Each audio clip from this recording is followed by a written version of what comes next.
رفقا اینجا 3 نفر رو شما بزنم. اگه تونستم بزنم قول بده لایک و ساب کن. اتچمنت 117 آخر ویدیو هست. Mas o primeiro deixa a molhadinha. Toma garoto, é só no dedinho. Me chupa gostoso, me deixa sentar. Saca lá dentro, me bota de quatro, me ouve gemendo. Calma aí, concentração, depois que eu gozar, tu tá acaba. حاجی 3 نفر ریختن سر یارو من. اولیتون بنازم، دومی هم بزنم وای تیرم تمام شدش. بنازم سومی هم بزنم لابی وای زد منو. ببین من آخر بازی از شما انتقام میگیرم. ببین من کی گفتم.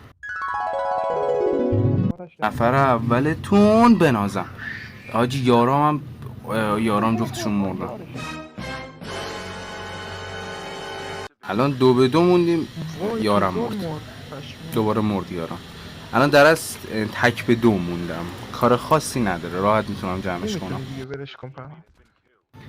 وای حاجی ابک بابا اینا چرا انقدر خطگیرم بی شرف و بزن. بنازم زدم اولیو. نفر دومتونم وای یه شات خورد زد 44 تا دمج داد. چرا نمیمیری بشر تو؟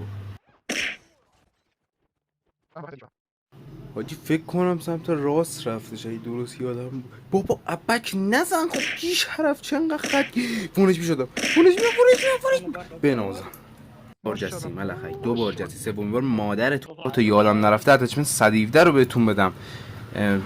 کلمه 117 رو کامنت کن تا همین الان برات بفرستم. یه داداش اونقدرم لاشی نشدم همچین چیزی بگم. توقع داشتی واقعا چیزی بگم؟